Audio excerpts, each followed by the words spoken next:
Welcome back. Matt Perrin is reviewing every Best Picture nominee ahead of this weekend's Academy Awards. Today's film focuses on a family of South Korean immigrants trying to make it in America in Minari. Welcome to Day 7 of the Oscars Overview. We've made it down to the final two Best Picture nominees leading up to the 93rd Annual Academy Awards, airing right here on ABC Columbia on Sunday. Today's nominee deals with immigration and the family unit. We see a family move to rural Arkansas to start a dream, but dreams don't just happen. We see the cultures of old and new collide and several struggles emerge.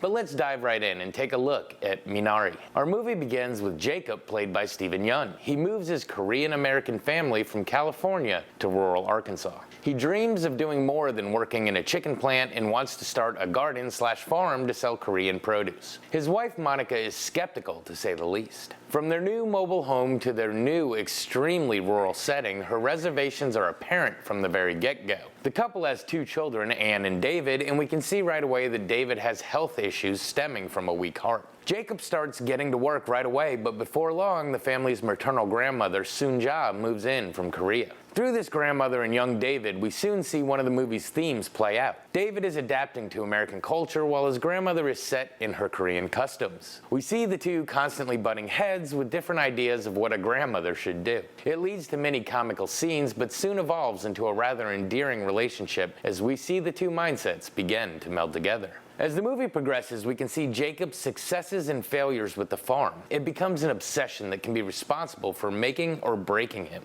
We are shown that he thinks this is something he needs, but we can see the overall picture, so we as the audience aren't so sure. Meanwhile, Monica is suffering silently, and we can see the relationship straining. With a few unforeseen hardships coming into play, we wonder if this family can hold it together, and we wait on pins and needles for that final straw to drop. So, what to say about this one? When I first watched it, I found myself yearning for something more.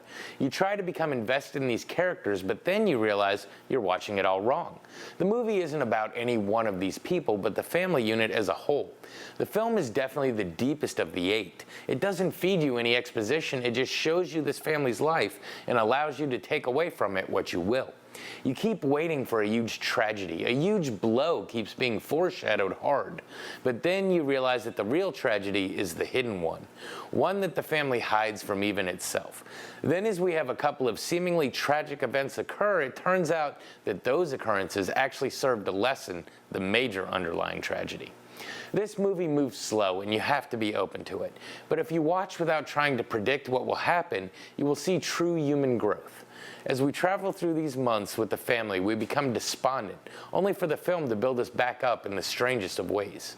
You have to look deep for hidden metaphors, but they're in there. And the movie is obviously a love letter to director Lee Isaac Chung's childhood. All of the actors are great, but a big shout out to Ya Jung-yoon for her role. She's a lot of fun to watch. Will it win? I'm not sure. After Parasite's win last year, I'm not sure the Academy will do a Korean-themed repeat, but we'll talk a little more about that tomorrow. This has been your Oscars Overview. Come back tomorrow for our final nominee and some wrap-up thoughts on the award itself.